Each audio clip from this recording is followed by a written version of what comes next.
They didn't have much, but they had these dinners and they mattered more than we ever realized. What vanished when we let the working man dinners from the Great Depression disappear from our tables? Stick around. What they carried was never just survival. Sole Munir is an exemplary dish that highlights the inherent flavors of its primary ingredient through a simple yet precise preparation method. This dish involves a sole fillet, lightly dusted with flour, then pan-fried in butter to a perfect golden brown. After cooking, the fillet is enhanced with a sauce of the pan's browned butter, fresh lemon juice, and chopped parsley, drizzled over the fish to amplify its delicate, sweet taste.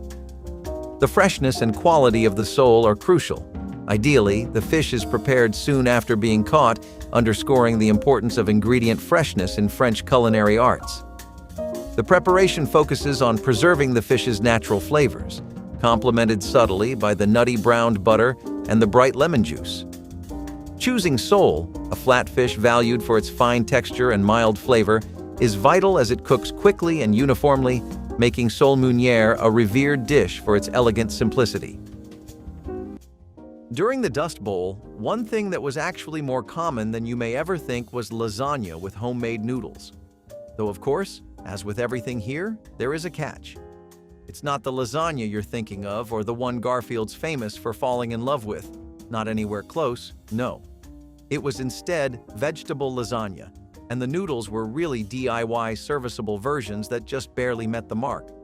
It was such a disaster in Texas and Oklahoma, Kansas that people there were lucky to have anything even remotely resembling noodles still. After all, most of the stuff you'd use for homemade noodles was going through crop failure or food shortages. People really began to get into homemade noodles after they had a bit more experience growing food on their own, and when they could more reliably get potatoes out of their victory gardens. As far as the lasagna went, cabbages, spinach, carrots, kale, onions, broccoli, anything people had that was green would go in it. This was also a dish that inspired people to really take advantage of canned food too, and they definitely did by substituting a lot of root vegetables with canned goods. Don't get the wrong idea though, these were really makeshift versions of both dishes. It was nowhere near an actual vegetable lasagna either. It was more fitting to call it a lot of layered vegetables, really. Crab Louie, also known as the King of Salads, is a classic that originated on the US West Coast in the early 20th century. While its birthplace is up for debate, some say the Palace Hotel in San Francisco, others point to Solari's restaurant in Seattle. It always features Dungeness crab, hard-boiled eggs, asparagus, tomatoes, and a creamy dressing made from mayonnaise, chili sauce, and spices. Crab Louie was dubbed the King of Salads by the San Francisco Chronicle in 1914, a nod to its deluxe ingredients and popularity among the elite. It first gained traction in the 1920s and 1930s, becoming a favored dish for lighter dinners or luncheons.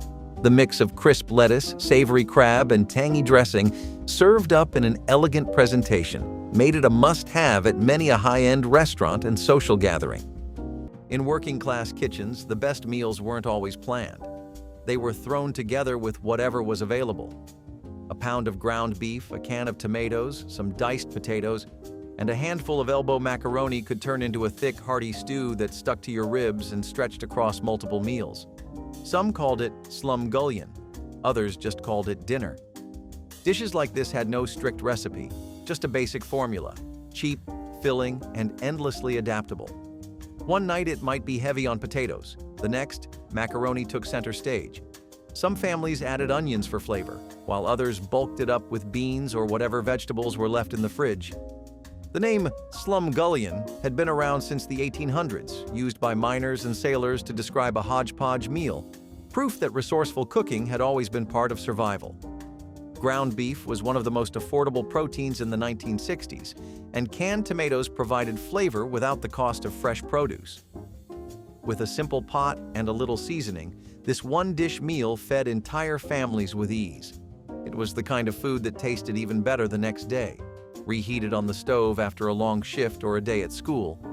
Comfort food without the price tag. Beef bourguignon is a cornerstone from Burgundy, involving marinated and slow-cooked beef chunks, typically tougher cuts like chuck, bathed in red wine, usually Burgundy, to tenderize the meat over several hours. This hearty stew is fortified with onions, garlic, and carrots, and enhanced with sautéed mushrooms and crisp lardons. Historically, this method likely evolved as a means to tenderize and enrich less desirable cuts of meat. The stew develops a rich, deep umami flavor from the Maillard reaction, which occurs as the beef browns, and the complex flavors intensify as the wine slowly melds with the herbs and vegetables.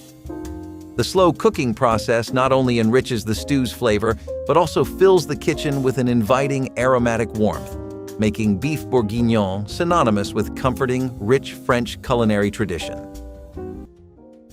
Parsnip and lentil stew was a really good dish.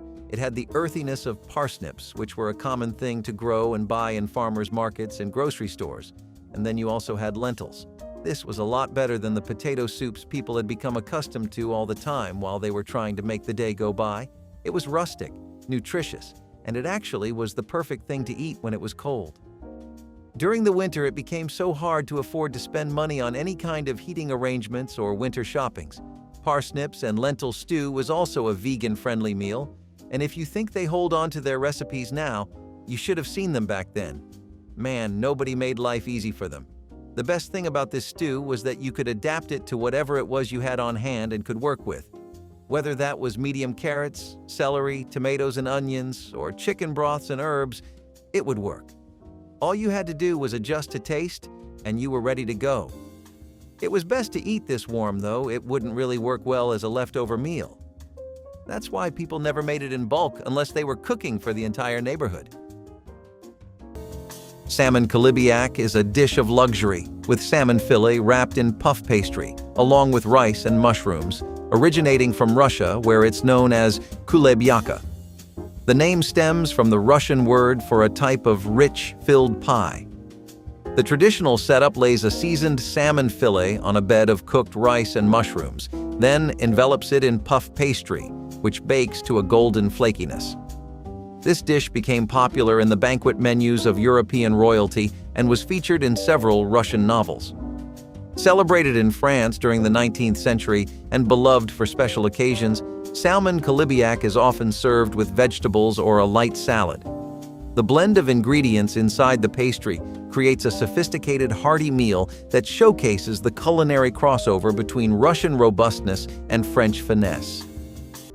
Mid-century America had a love affair with convenience, and nothing sold homemakers on a recipe faster than a catchy advertising campaign. In the 1960s, Wesson Oil promoted a dish that promised flavor, affordability, and, of course, a little Wessonality. It started with ground beef, one of the most budget-friendly proteins of the era, mixed with canned green beans and tomato soup, then topped with a generous handful of crushed potato chips. A little crunch, a little sauce, and a whole lot of practicality. Wessonality Surprise was designed for speed and efficiency. No complicated steps, no long cooking times. Just a few pantry staples thrown together and baked into something that resembled a casserole. Canned green beans, already a staple in American kitchens, made the dish feel like a balanced meal, while the condensed tomato soup added a rich, slightly sweet tang. For families in the 60s, this kind of cooking was about making every dollar count. It was fast, it was filling, and thanks to Wesson's marketing, it became one of many quirky, ad-driven meals that defined a generation of home cooking. A little strange? Maybe. But for busy families, it worked. Veal Parmigiana brings a little taste of Italian-American heritage to the table, featuring breaded veal cutlets smothered in tomato sauce and melted cheese. Born in the kitchens of Italian immigrant communities in the U.S., this dish was a clever adaptation of traditional Italian recipes tailored to American tastes. It first surfaced in the early 20th century, with Italian-American families swapping out eggplant for veal. Introduced in Italian-American eateries soon after, veal Parmigiana became a staple. The preparation? Bread those veal cutlets, fry them up, layer with marinara sauce, and a good helping of mozzarella or parmesan, then bake it until it's bubbling and golden. It hit its peak popularity in the 1950s and 1960s, often accompanied by pasta, crafting a hearty and satisfying meal. Pork belly with cracklings is celebrated for its luxurious flavors and contrasting textures derived from the rich layers of meat and fat found in pork belly. The preparation process starts with scoring the skin and massaging it with a blend of salt, pepper, and aromatic herbs or spices to infuse flavor. The meat is slow roasted at a low temperature to render the fat and tenderize the meat, followed by a blast of high heat to crisp the skin into cracklings. This approach ensures the pork belly stays succulent, while the outer skin turns deliciously crisp. Often served sliced thickly and accompanied by applesauce or a cider reduction, this dish perfectly pairs the pork's richness with a touch of sweet acidity. The allure of pork belly with cracklings lies in the depth of its flavors and the satisfying interplay of tender meat with crispy skin. One of the other things that was pushed to the mainstream thanks to the Dust Bowl was the reliance on one-pot meals. Stuff like vegetable pot pie with a biscuit crust really made the rounds just about everywhere. It was because it was so easy to pool together different kinds of vegetables to make one massive serving of pot pie, oftentimes more than just for a family. People would basically realize this. If they shared the amount of vegetables and resources they had, they could honestly make a lot more. Community-based ingredient sharing and food preparation once again became a thing. Entire neighborhoods were once again eating together, and it was a big part of how people managed to survive. This pot pie was a one-stop solution to massive amounts of hunger, and often people would throw in whatever kind of vegetables they had in there. This would typically look like your average mix of cabbage, onions, garlic, tomatoes, potatoes, and the rest, but people would try to add in aromatics to get some flavor going too. It was little stuff like this that really helped keep things together for everyone because, on their own, people didn't have the energy to cook big meals like this very often. Stuffed pork chops are a comforting classic, stuffed to the brim with a savory blend and often served dripping in rich gravy. This dish found its place in the hearts of Americans in the mid-20th century, particularly loved in the Midwest and southern states. The preparation starts by cutting a pocket into pork chops, which are then filled with a stuffing made from breadcrumbs, onions, celery, and herbs. Once stuffed, the chops are browned until they sport a perfect golden crust, then baked to tender perfection. A favorite for family dinners and Sunday roasts, its hearty and filling nature made it a beloved meal. Stuffed pork chops are a testament to the versatility of pork, accommodating a variety of stuffings from apples to mushrooms, allowing everyone to tailor it to their taste.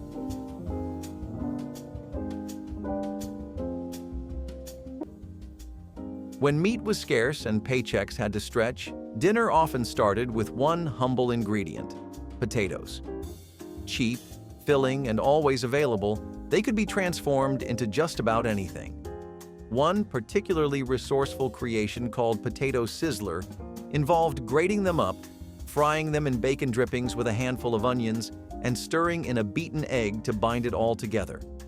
Crisp on the edges, hearty in the middle, and packed with smoky flavor, this simple dish had everything it needed to stand on its own as a meal. Bacon itself wasn't always in the budget, but the drippings? Those were liquid gold.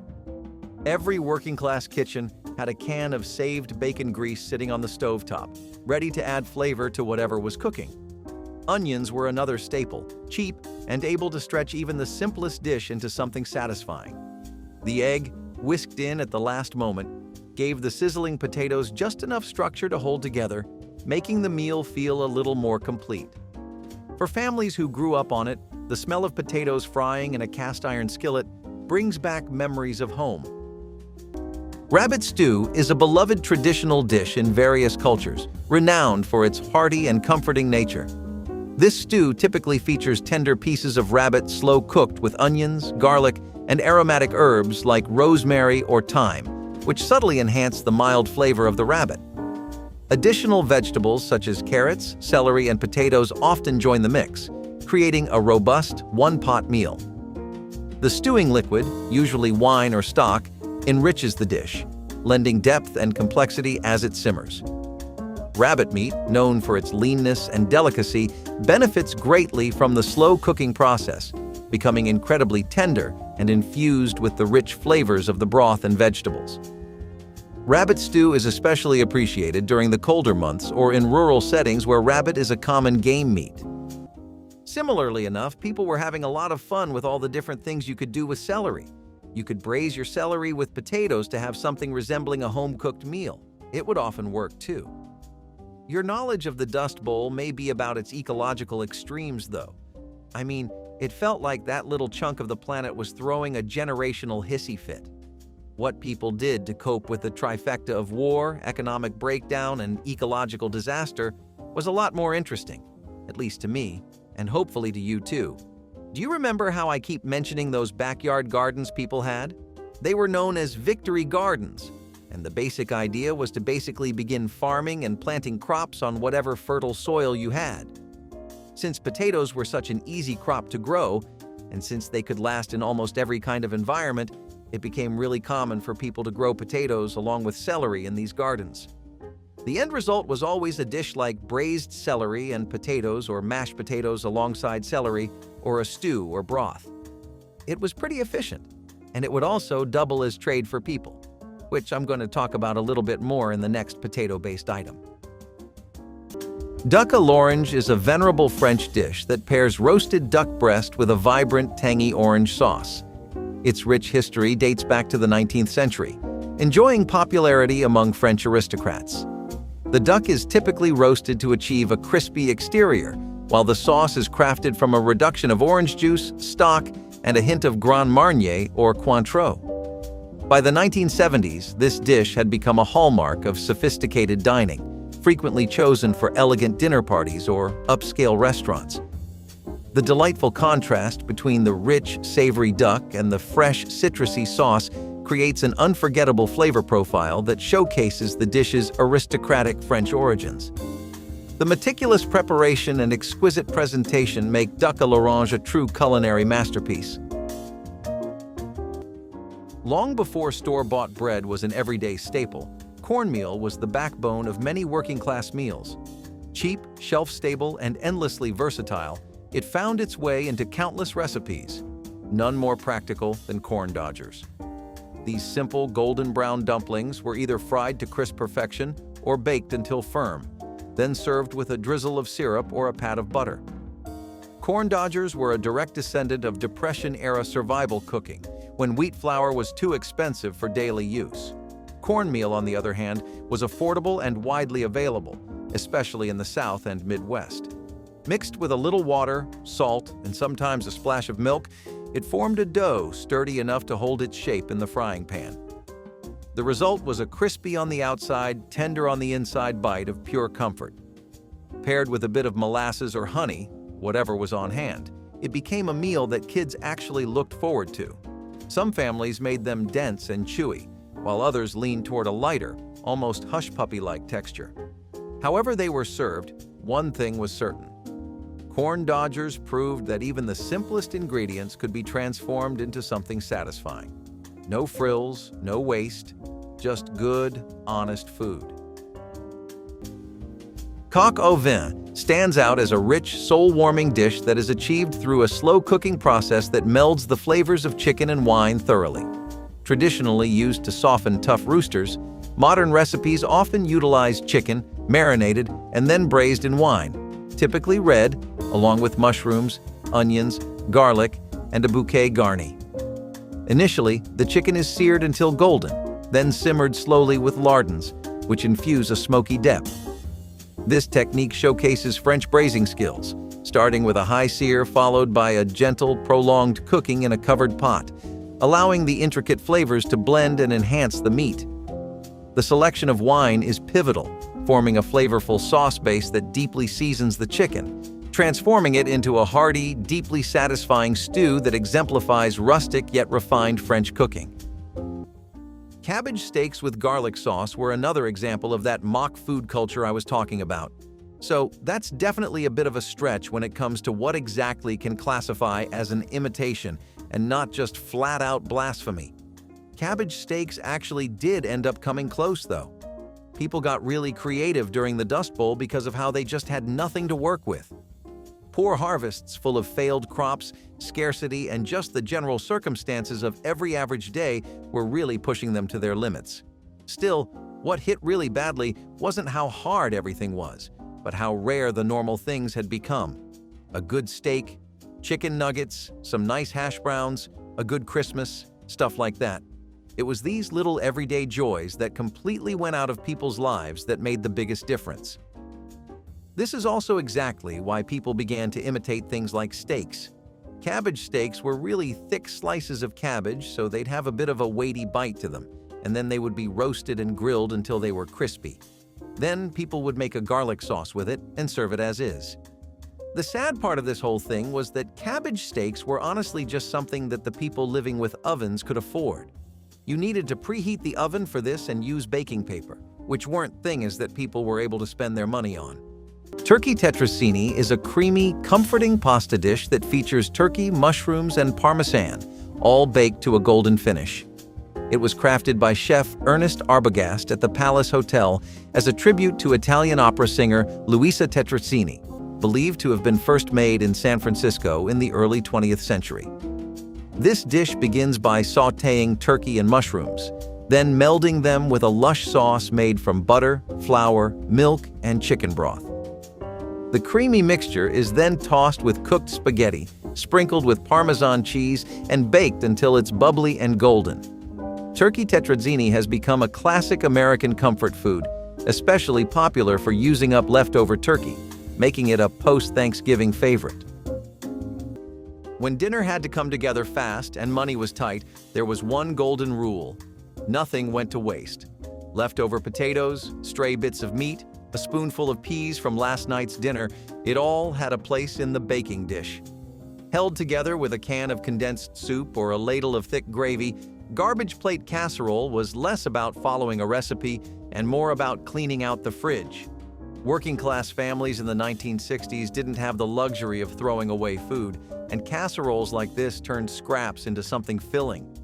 Canned soups, especially cream of mushroom or cream of chicken, were kitchen workhorses, stretching ingredients while adding richness. Crackers or breadcrumbs on top gave it that familiar golden crust, making it feel like a meal rather than a collection of leftovers. It was never the same dish twice, but that was part of its charm. One night it might taste like last Sunday's roast beef. The next, it had the essence of yesterday's pork chops. No one knew exactly what they were going to get, but that didn't matter. It was warm, it was filling, and most importantly, it was a reminder that a little creativity could turn scraps into supper.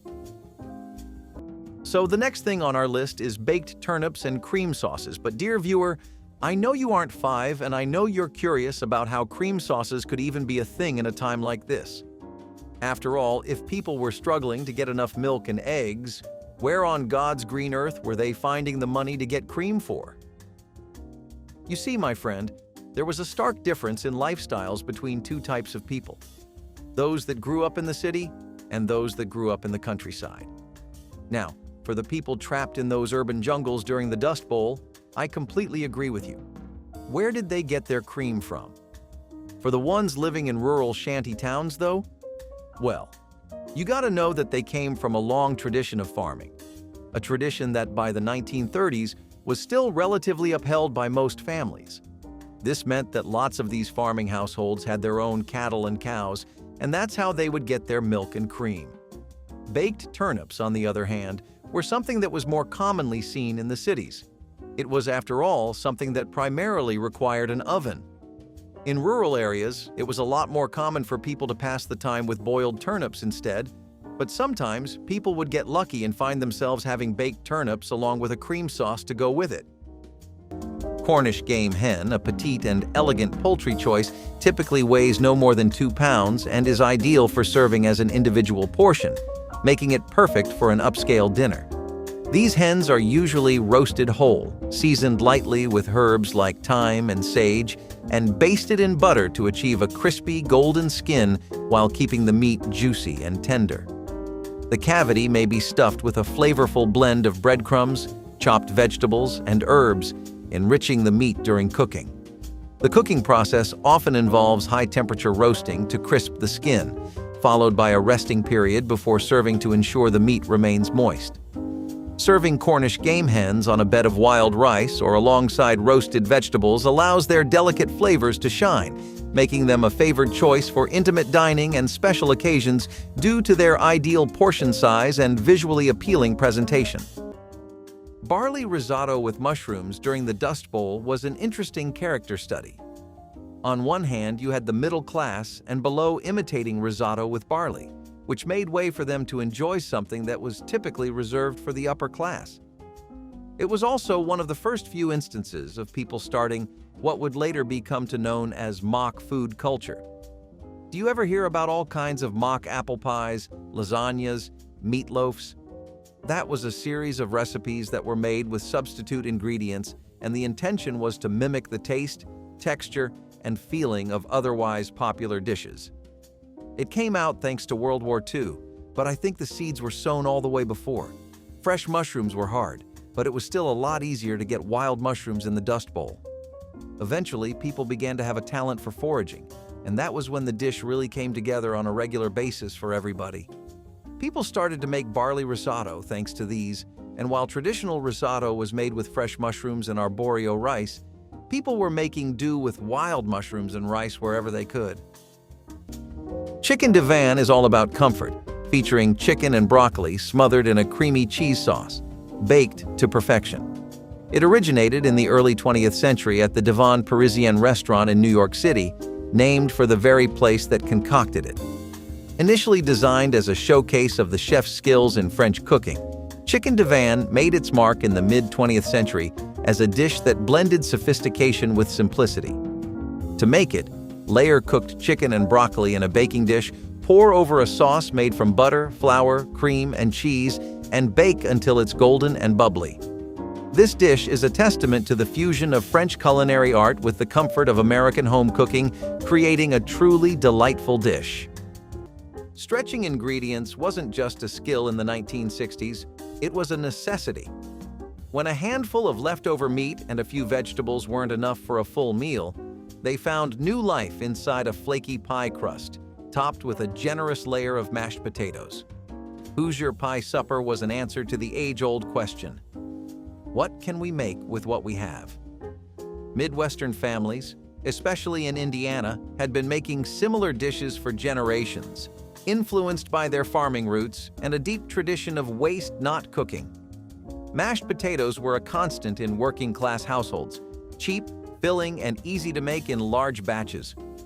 A single pie could take scraps of roast beef, bits of ham, or even just a few spoonfuls of vegetables and turn them into a meal hearty enough to satisfy a family after a long day's work. It was baked until golden brown, emerging from the oven as a warm, comforting dish that filled the house with a familiar, savory aroma. Served with a ladle of brown gravy, it was about making sure nothing went to waste. In an era where food stretched as far as a paycheck, this dish wasn't just frugal, it was common sense wrapped in a flaky crust. Named in honor of the Italian opera singer Luisa Tetrazini, chicken tetrazini was reportedly whipped up by chef Ernest Arbogast at the Palace Hotel in San Francisco around the early 1900s. This dish, a testament to American culinary creativity, combines diced chicken and mushrooms with linguine or spaghetti in a sumptuous, creamy sauce that's often elevated with a splash of wine or sherry. Once assembled, it's liberally topped with grated Parmesan and baked until a golden crust forms on top. The addition of sherry or wine doesn't only boost the flavor, it also cuts through the cream's richness with its acidity. Typically, this dish is finished with a sprinkle of parsley or paprika to boost its visual appeal and add layers of subtle flavor. Despite its straightforward ingredients, chicken tetrazini welcomes variations, such as almonds or pimentos, enhancing both its taste and texture. It's not just a delicious meal, but also a smart way to repurpose leftover chicken or turkey. So if you go on over to the African American community during this time, especially in the rural South, then you'll find that a lot of them were introducing Americans to something new. Black-eyed peas and collard greens were a traditional pairing that was passed down in their community for ages, and it really pulled its weight for everyone throughout the Depression. Before all this mess had started, people weren't really too aware about the benefits of a black-eyed pea or how easy it was to grow. In fact, beyond navy and pinto beans, the average American didn't really think about what else was out there. Maybe the occasional split pea, but that's it. Collard greens still had a lot more of a reputation for being a super healthy dish you should always be eating. But it was hard to get the kids onto that kind of food. The hunger that most people would experience would push people out of their bubbles and have them eating anything available, though. Black-eyed peas were still one of the easiest things to grow, and it was especially popular throughout African American communities, even more so than usual. They had always made a lot of these, but now they were living by it too. Sole Munir is a delicate and refined French classic, consisting of tender fish fillets lightly dredged in flour, sautéed in butter, and spritzed with lemon. The dish gets its name, Munir, from the traditional French technique used in its preparation. It first captured hearts in France early in the 20th century, where it quickly became a fixture in upscale dining. Julia Child's profound endorsement of Sole Munir, after experiencing it as her first memorable meal at La Couronne restaurant in 1948, catapulted the dish to international fame and sparked her lifelong passion for French cuisine. To whip up Sole Munir, the fish fillets are sautéed until golden, then drizzled with a simple butter, lemon, and parsley sauce. Usually served with a side of veggies or potatoes, this dish offers a light, refreshing meal that perfectly showcases the subtle flavors of the fish. There was a time when dinner didn't come from a drive-thru or a frozen box. It came from whatever was on hand. In kitchens where budgets were tight and grocery trips were limited, a humble combination of eggs, milk, flour, and butter could transform into something that filled bellies without emptying wallets. So how was egg sauce on saltines made? Hard-boiled eggs were mashed into a simple white sauce, thickened just enough to spoon over a stack of saltine crackers. It wasn't glamorous, but it got the job done. Eggs were a working-class staple, packed with protein and cheap enough to buy by the dozen.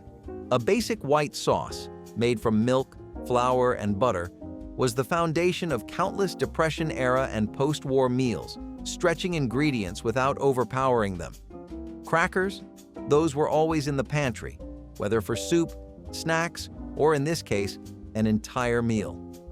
Families who couldn't afford fresh bread every day turned to saltines as a substitute, their crisp texture adding just enough bite to an otherwise soft dish.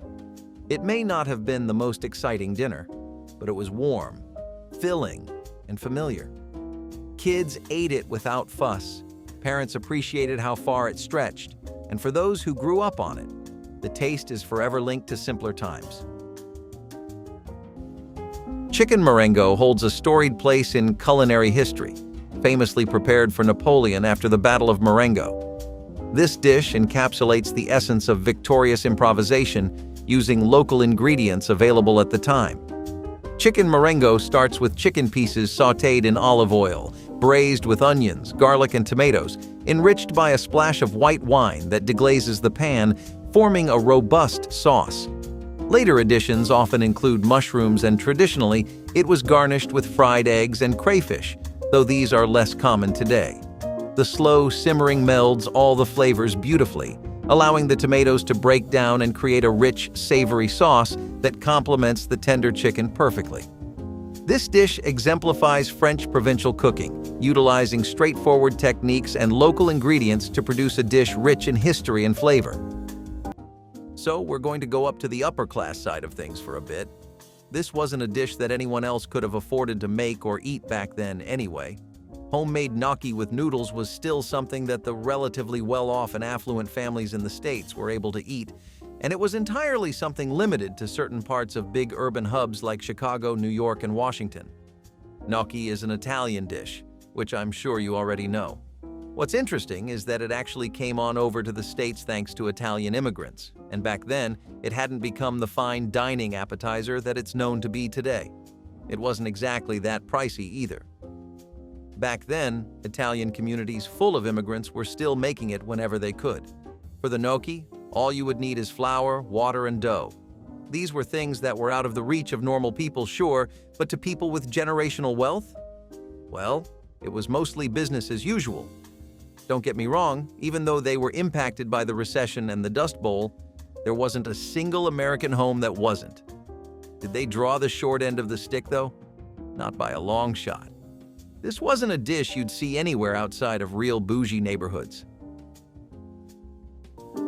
Chicken Kiev packs a punch with its chicken breasts stuffed with herbed butter, all wrapped up in a crispy breadcrumb coating.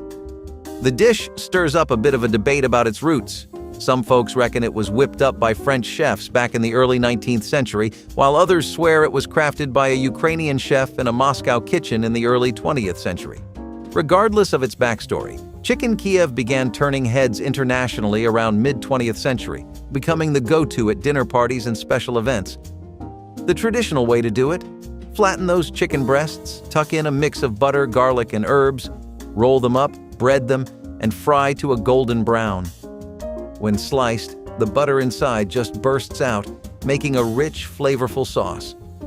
By the 1960s, it had secured its spot on menus across America, often served with a side of veggies or rice. At a glance, it looked like fried chicken on a stick. But take one bite, and the secret was out. There wasn't a shred of chicken in sight. In the 1960s, when poultry prices soared, working-class families in industrial cities like Pittsburgh, Cleveland, and Detroit turned to a clever alternative: skewered, breaded, and fried pork or veal, known as city chicken. The name was a bit of a joke.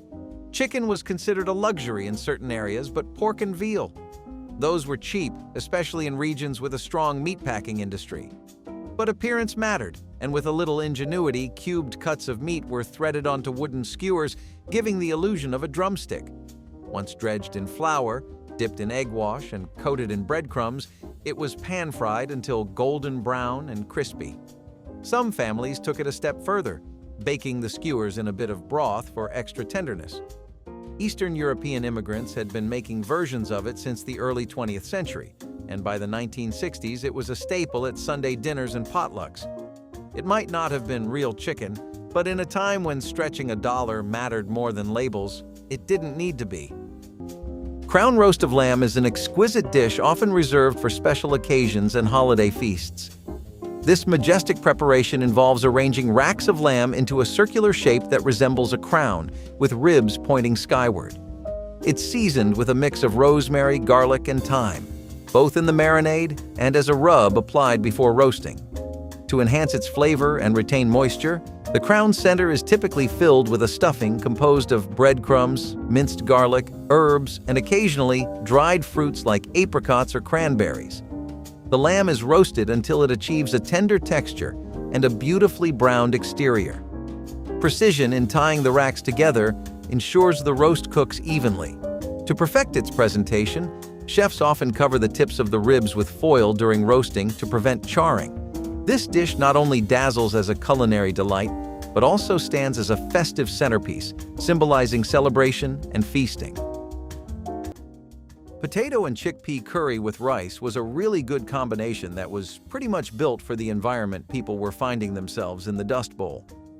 The recipe changed with each different area and state, but for the most part, the core mix of potatoes, dried peas, and rice was the same.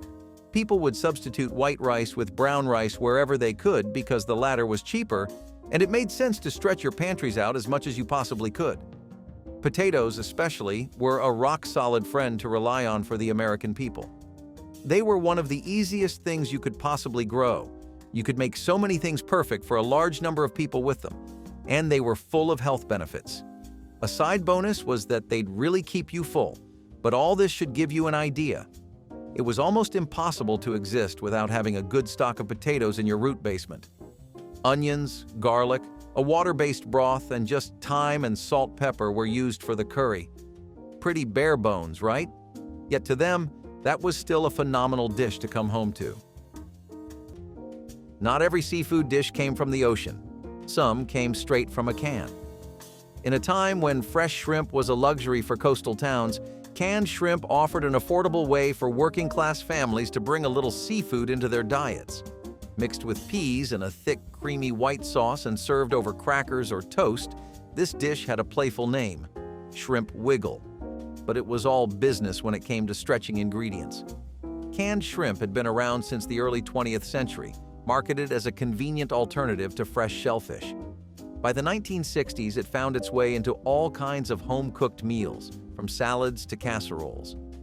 In this dish, it was combined with a simple white sauce, a budget-friendly staple made from butter, flour, and milk that turned just about anything into a filling, stick-to-your-ribs meal. The peas added a pop of color and a bit of sweetness, balancing out the richness of the sauce. Served over saltines or toasted white bread, it wasn't fancy, but it was warm, comforting, and familiar. For many kids, it was their first introduction to seafood, whether they liked it or not. Some remember it fondly, while others never quite warmed up to the idea of shrimp that came from a can. Oyster Rockefeller consists of succulent oysters on the half-shell, topped with a rich buttery mixture of finely chopped herbs and breadcrumbs, then baked or broiled until golden. Originating in 1899 at Antoine's in New Orleans, one of America's historic restaurants, the dish's exact recipe remains a secret but typically includes spinach, celery, and sometimes an anise-flavored liqueur, creating a luxurious topping. The oysters are gently poached in their shells to retain moisture, then crowned with this seasoned blend. After assembling, they are broiled until the topping bubbles and browns slightly, offering a delightful contrast in textures between the creamy, tender oyster and the crisp, flavorful topping.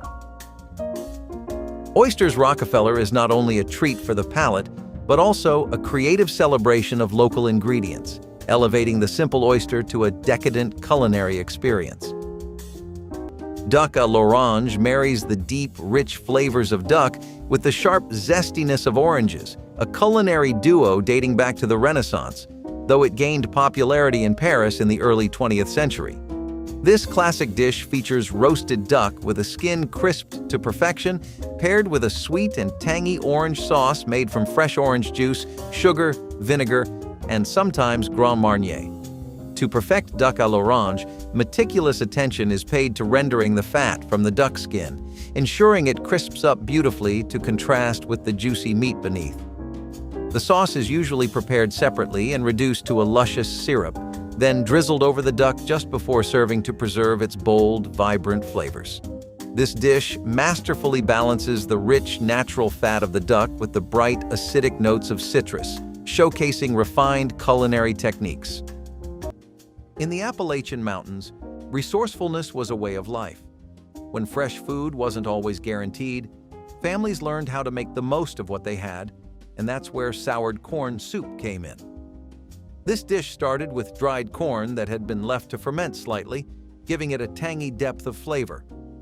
Simmered with onions and a chunk of fat back, it transformed into a rich, hearty soup that was as practical as it was unique. Corn was the backbone of Appalachian cooking, grown in backyard gardens and stored for winter months.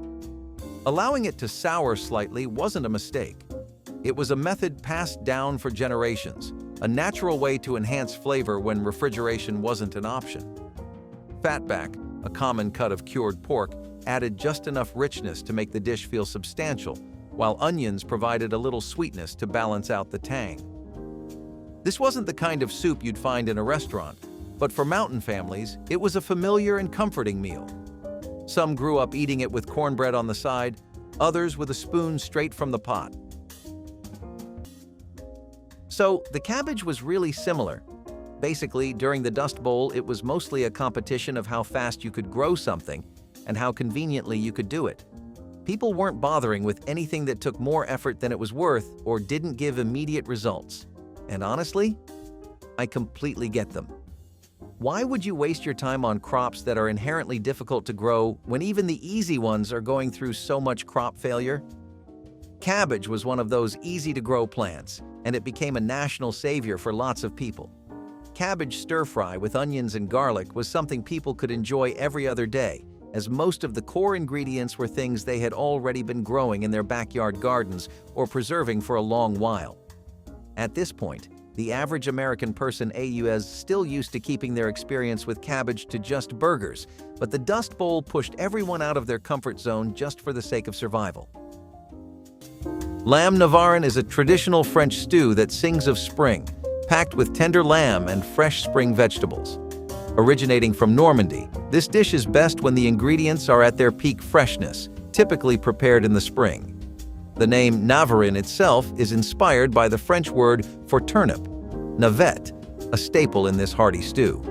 The process starts by browning the lamb to perfection, then slow cooking it with turnips, carrots, onions, and potatoes in a flavorful broth until everything is tender and infused with flavor. Lamb Navarin is a dish that really captures the essence of spring, highlighting both the succulence of the lamb and the sweetness of the fresh vegetables. It's commonly served with crusty bread or a side of rice, making it a fulfilling and comforting meal. Scrapple was traditionally a way to use up leftover pork scraps, but when meat was scarce or too expensive, another version took its place, one that relied on sweet potatoes and cornmeal instead. Sweet potato scrapple kept the same fried, crispy on the outside, soft on the inside texture, but swapped out meat for mashed sweet potatoes, mixed with cornmeal and spices, then molded into a loaf and sliced before frying. It was simple, cheap, and packed with enough flavor to make you forget there wasn't any pork in sight. Sweet potatoes were a southern staple, affordable, nutritious, and easy to grow. Unlike white potatoes, they had a natural sweetness that made them versatile in both savory and sweet dishes. Combined with cornmeal, another low-cost kitchen essential, they created a filling, hearty meal that could be eaten on its own or served with eggs for breakfast. Seasonings varied by household. Some added cinnamon for warmth, others leaned into salt and pepper for a more savory bite. Families who grew up eating it remember the unmistakable sound of slices sizzling in a hot pan, the edges crisping up to golden perfection. Steak Diane is an iconic dish featuring tender beefsteak smothered in a delectable cognac sauce, often flambéed right at your table for a touch of dining drama. Originating in mid-20th century America, this dish is named after the Roman goddess Diana. Its preparation includes pan-frying beef tenderloin and concocting a sauce from the pan juices, cognac, butter, mustard, and Worcestershire sauce. Adding a flambé enhances the rich flavors of the sauce dramatically. Steak Diane's allure was heightened by its theatrical preparation, often becoming the centerpiece of dining experiences in fine New York City restaurants such as the Drake and the Sherry Netherland, where celebrities frequently dined. Thought to have debuted in the 1950s in New York City, it quickly became a cornerstone of high-end dining. It was often served with mashed potatoes or vegetables, embodying the elegance of mid-century dining. Sometimes tradition would really come in handy. Okra stew with tomatoes and onions was a fine example of that. In southern U.S. culture, it was really common for people to pass down recipes of this dish within their own families, especially in predominantly African communities. Still, okra stew wasn't exclusive to any one group of people. Even those who came from the Middle East or had Mediterranean influences were making it. The reason it was so good was because it was one of the few dishes people were having which actually still had some flavor to it. Most of the stuff I'm describing right now, you can literally count the amount of ingredients in it by one hand. Not only that, they're not really pairing it up with any kind of cream, sauce, or dressing, so there's just not a lot of room for flavor. Not much to do with seasoning either. It gets bland, it gets dry, and it gets hard to eat for the 50th time in the past 2 months. Okra stew with tomatoes and onions wasn't something that had this problem. You could use canned tomatoes, a vegetable broth, some garlic you grew in the backyard, dried oregano and thyme, some vinegar if you had it, and then that was it. It sounded simple enough, and in practice it was. But it was so much more than just a dish. It was a silver lining. Do you know that feeling of coming back home to your favorite leftovers? That's just a happy coincidence for us, but imagine that in a time where you barely eat or barely get to eat after a long day of work. Don't you think the feeling would hit that much harder? When tomato sauce wasn't in the pantry and butter wasn't an option, a surprising combination stepped in: mayonnaise and mustard. Tossed with hot spaghetti noodles and seasoned with a dash of salt and pepper, this unusual pairing became a quick-fix meal known as mayo and mustard spaghetti, which was both budget-friendly and undeniably memorable. Spaghetti itself was one of the most affordable dry goods available, filling enough to feed a family without requiring much else. Mayonnaise, often stocked in refrigerators for sandwiches and salads, brought richness and a creamy texture, while mustard added just enough tang to keep things interesting. It wasn't gourmet, but it turned plain pasta into something that felt like a complete dish without the need for meat, cheese, or expensive sauces. In working-class households, meals like this weren't about following a recipe. They were about making do with what was available. Kids grew up eating it straight from the pot, a quick meal before heading outside to play or finishing homework at the kitchen table. It may not have been a dinner guests would rave about, but for those who remember it, the taste still lingers as a reminder of simpler times and just how far a few basic ingredients could go. Veal Marsala is an elegant Italian dish that features tender veal cutlets simmered in a rich Marsala wine sauce. Originating in Sicily, where Marsala wine has been a staple since the 18th century, this dish made a splash in Italian-American kitchens in the mid-20th century. The classic method involves lightly flouring the veal cutlets, then pan-frying them in butter until they're beautifully browned. The magic happens when the pan is deglazed with Marsala wine, adding mushrooms and sometimes cream to create a sauce that's both sweet and savory. As Italian restaurants in America evolved to showcase regional specialties, veal Marsala emerged as a sophisticated favorite, commonly served with pasta or potatoes to enhance the tender veal with its robust Marsala sauce.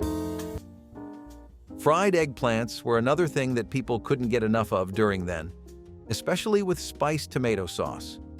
Like I said, it really took a lot of trial and error to find something that had enough flavor to it. This was something that people immediately knew was a gold mine of flavor, though. The eggplant was already spiced, and it was pretty crispy from the frying. The tomato sauce on its own is tangy, which works really well with an eggplant. Still, if you choose to turn it up a notch further and make it even more spicier, then this dish is definitely for you. It also helps that it's completely vegetarian, and like I said, if you're anything but a conventional person, you'll find most relief efforts to not be very accommodating. That was true for people who didn't want to eat much meat, since it took a while for lots of vegetable-based recipes to pop up in mainstream spaces. There was the benefit of wasting no money on meat, though, since, comparatively, any kind of animal or meat was a lot more expensive than a vegetable. This dish worked for reasons like that, but it was also just something that really kept you full. You had a lot of fiber and a lot of vitamin C, and I'm sure I don't need to explain how living in a chronic dust storm can be bad for your skin. Eggs and milk, two of the most basic ingredients in any 1960s kitchen, were the foundation of a meal that felt more like a science experiment than dinner. Floating island dinner, as it was sometimes called, involved poaching eggs in a thin milk broth, then serving them over toast with a dusting of paprika. It was cheap, it was filling, and while it may have looked unusual, it made the most of what families had on hand. Eggs were a working-class staple, packed with protein and relatively inexpensive compared to meat. Poaching them in milk was a way to add richness without using butter or oil, and the broth itself didn't go to waste. It soaked into the toast, creating a soft, custard-like texture that was surprisingly satisfying. Paprika wasn't just for color. It added a hint of warmth and spice to an otherwise mild dish. This kind of meal had roots in old-fashioned frugality. Similar recipes had been around for generations, passed down from an era when every ingredient had to serve a purpose. For kids, it was a bit of a mystery. Why was dinner floating? But for parents, it was an easy, one-pan solution that turned a few simple staples into something warm and nourishing at the end of a long day.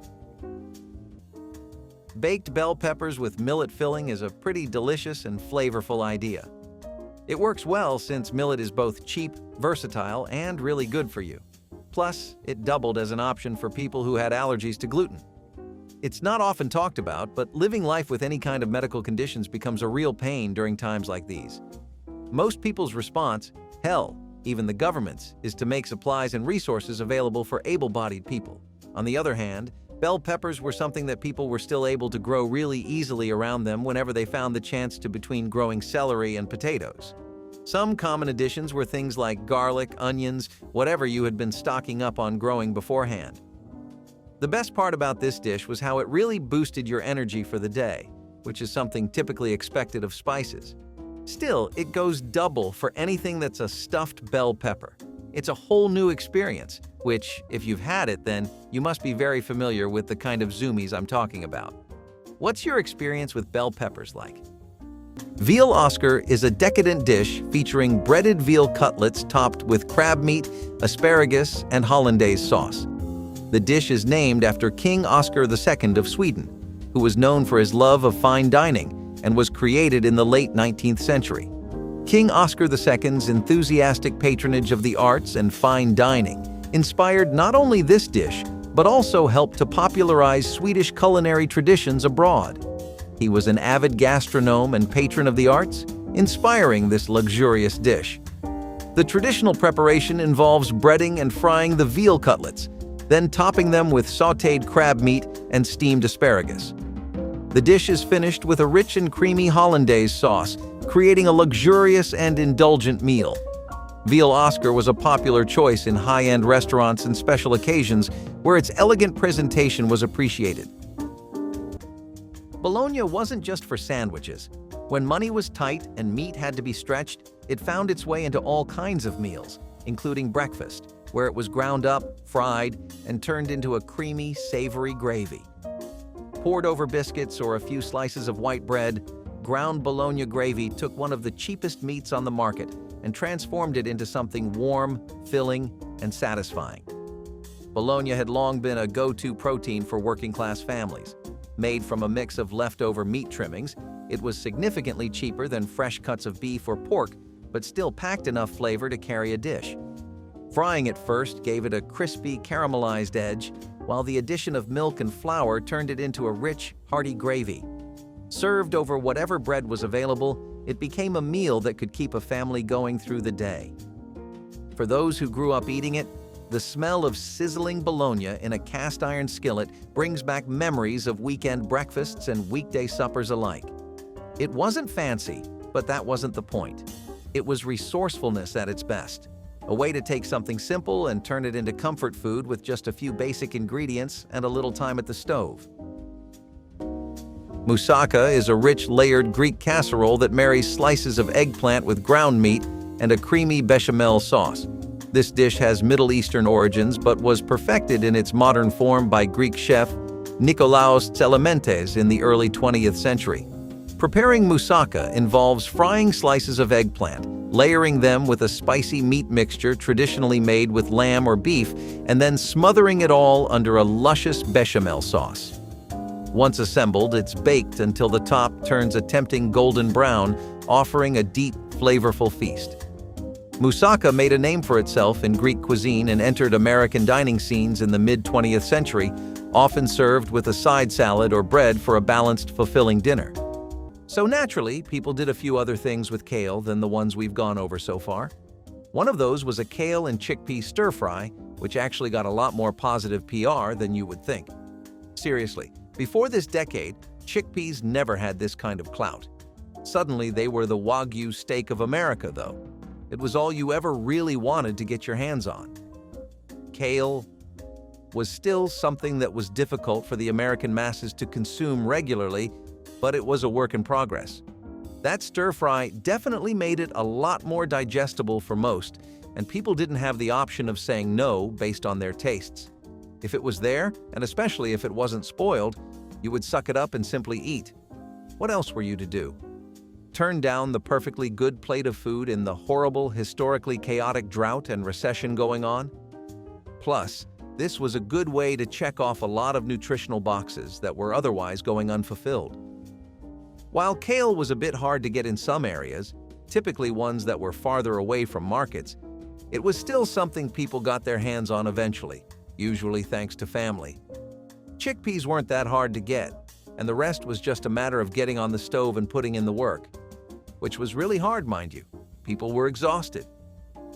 Ham steak with pineapple is a dish that offers a delightful contrast of flavors, featuring a grilled ham steak topped with a juicy pineapple ring. This simple yet appealing dish first gained popularity in the United States during the mid-20th century, becoming a go-to for easy, satisfying dinners. The process involves grilling or pan-frying the ham steak until it's nicely browned, then crowning it with a pineapple ring and occasionally a cherry for a festive touch. The sweet and savory combination of ham and pineapple delivers a unique and enjoyable taste experience. Often accompanied by sides like mashed potatoes or green beans, ham steak with pineapple makes for a well-rounded, hearty meal. Swiss chard is a leafy green we don't hear too much about anymore, and that was the case back then too. I don't blame people, since its glory days were definitely before the 20th century.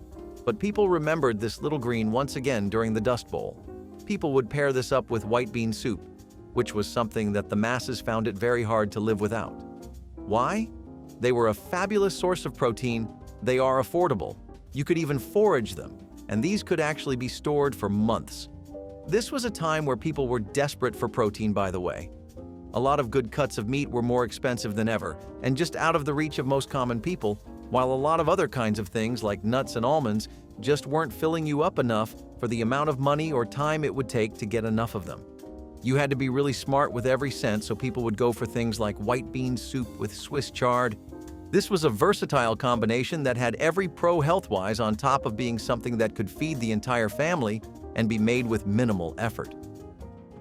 Those Great Depression dinners meant more than we remember. Comment the one you'd bring back, and don't forget to like and subscribe for more.